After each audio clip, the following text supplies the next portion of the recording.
So I'm kind of at a crossroads. Like I don't really know whether the thing I'm doing is the right thing in terms of my business model.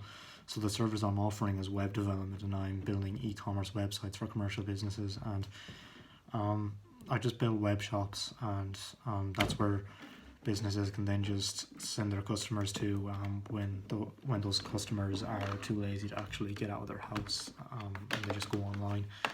And it's kind of just like a thing where I don't really know if it's actually going to be valuable for the business. Is it actually going to make them money? So this video is just going to be me discussing with myself whether it's actually a good idea or not. So what does a website actually do for a business? Well, in itself it doesn't do much. It just kind of stands there with a wall of text, and it might look nice, it might have scrolling effects on it, but at the end of the day it's not really going to do anything. You might get the occasional extra conversion because of some glittery fancy effect Elementor did, but web design in itself doesn't really seem to be much of an improvement on just not having a website. So I can't really just avoid that piece of information. I have to tell myself the truth. I can't just like build up this entire agency based on a kind of superficial thing where, wow, this piece of online code looks nice on my page, but what's it going to do for me? It's not actually going to improve my conversions by like 50%. It's not going to particularly loosen up on any problem. It's just going to be there to look nice. It's going to be a procrastination outlet for me. So am I going to be willing to pay for it much? Not really. So that in itself is just one of the reasons that web design in itself isn't really a good thing. Web development though is another thing, and I know there is a difference between web development and web design. I'm still technically on web design. I'm not on web development because I don't actually develop the sites from scratch, because and it's not that I don't know some HTML and CSS. I do, maybe not to the standard a professional web developer would, but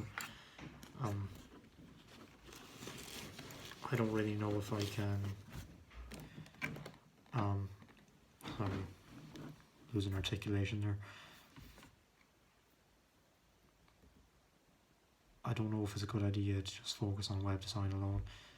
That's why I switched the e-commerce model, where I'm making e-commerce stores for commercial businesses, and that was my kind of niche down product. And my niche was product-based businesses that sell physical products or digital products.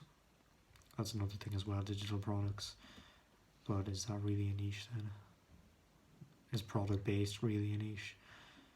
Well, in terms of just the process, it is the same, because it's just running stuff online on the site, so I don't really think that there's much of a difference. Yeah, so I don't really need much of a niche in that regard. So then what do I do? I have to think.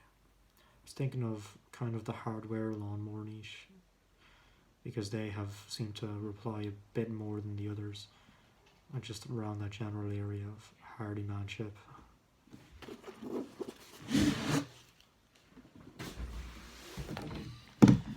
So maybe they could benefit from a website, yeah. Because I was on with this owner the other day, but it would kind of just be a setup fee. I don't know if I could charge anything concurrent unless it was a funnel, and funnel is something else I can do, but is it going to guarantee a flow? It kind of just depends on my tinkering and testing. And if it was a funnel, then I suppose I'd be setting up an e-commerce store for a business and then funneling from other channels to it. And would I be niching down then? I probably would have to, because like, even more so than I am now, because a funnel is pretty specific and it has a specific targeting message, and a niche has its own, and each niche has its own targeting audience, and it speaks to the audience in that particular way. So I'd probably have to adapt the funnel type each time, which would be a hindrance. Whereas if I pick, like, zone down on maybe the hardware lawnmower niche, you're talking to men who be buying hammers, lawnmowers, probably men around 30 to 40, 30 and all up really, because they'd be actually doing the hardware stuff. You could get the odd younger one, but it's usually the older men who do that.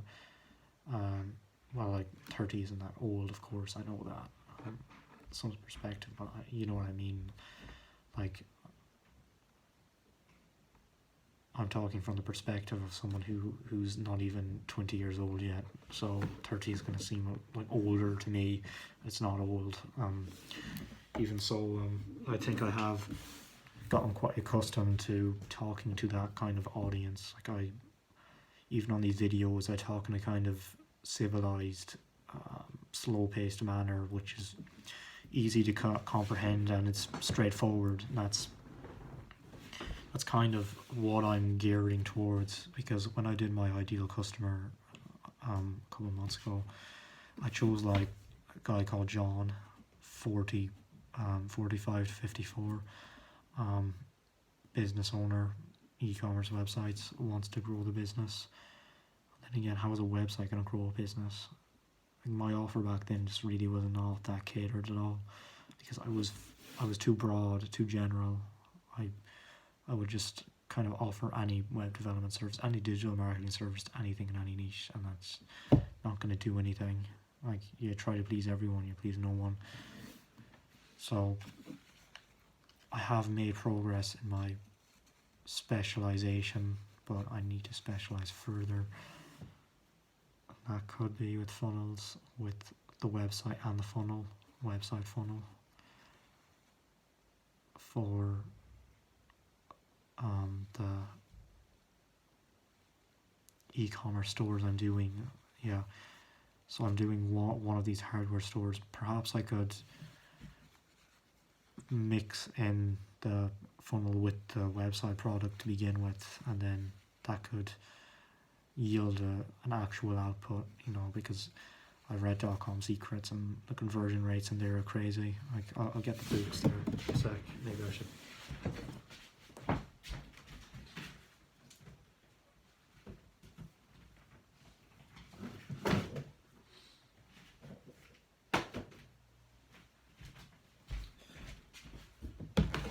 Alright, so I see here this book.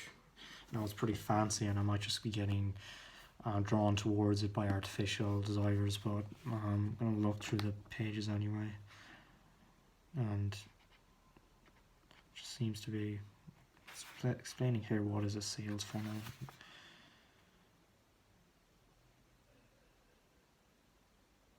So he says here that it's best to contrast a funnel with a website, which is pretty interesting in the context of this video, because here I'm thinking of whether a website would actually, like any type of website, would actually compare to any other digital marketing service. And here he is comparing a funnel to a website. He says here, quickly becomes apparent why a funnel is superior. And I'm not trying to get onto the next shiny object. In fact, I feel like that kind of mindset's holding me back. I just really don't want to be those shiny object syndrome people who hop from service to service. It just comes more out of self-interest than anything. So picking the niche first and then picking the service afterwards will probably be better. What about funnels in the hardware niche? Lawnmowers mixed into hardware, just all around that stuff. Hardware stores, whatever.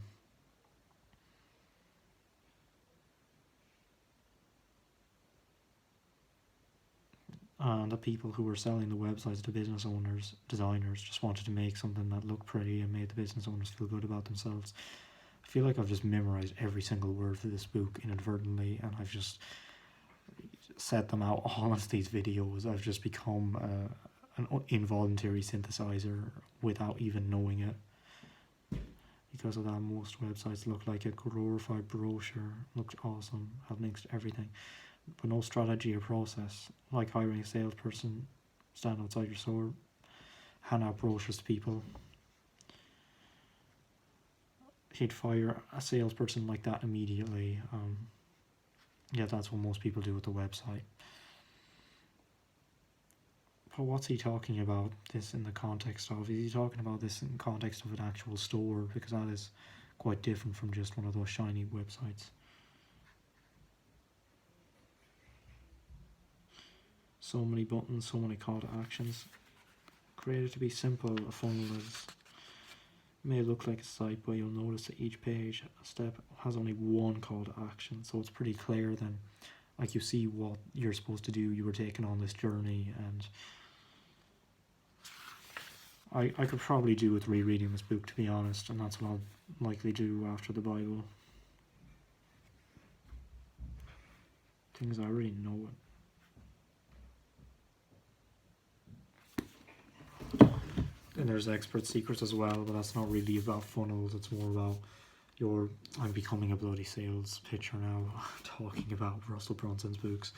But Expert Secrets is about kind of building who you are and your character and your identity. Again, this video is mainly for me. I'm not trying to sell anything. I'm literally not going to gain anything from this at all. But like, this is more so for my own gain. So I'm not going to look at the chapters. I do remember though, basically the attractive character. You kind of build a bridge from where the customer is now to where they want to be, and you guide them through this kind of funnel that kind of highlights the benefits of where you want them to be. And there's just a lot of techniques to do it, like alleviating their pain and leading them towards pleasure, leading them towards this kind of Karate Kid-esque ending that's going to be all happy for them. That's kind of what Expert Secrets is about. And finally we have Traffic Secrets, which is a third book. Again, not trying to sell anything, but gosh, it looks awful fancy. It's this book where he pretty much goes into the tactics of gathering around cold traffic, warm traffic, normal traffic, and the basic fundamental principles of it. It doesn't go too much into detail about the ads or about the about Google or Facebook. It just goes into pretty much when you should probably scale with these. Like, for example, you only scale with ads when you're actually making a couple grand a month.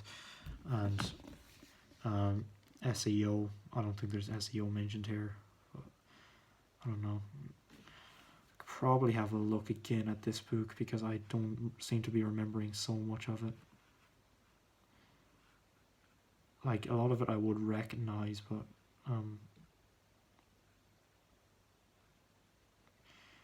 I wouldn't be able to recall it manually, if you understand me. So that's pretty much it. I actually do remember something he said in there now. Conversation domination. Yeah, that's kind of goes into how businesses that become the informer in their niche eventually just grow to the top naturally, but that's on the basis that you're already kind of proven to actually be something worth value. Whereas I kind of skipped that step a couple of months ago when I tried to build everything I needed to build in the second stage, but now I'm going back to cold calling and I'm building up this first stage, which means my growth will likely be faster, but only when I get there, and getting there is the hard part. So yeah, don't think of anything else to say. It's pretty simple and straightforward.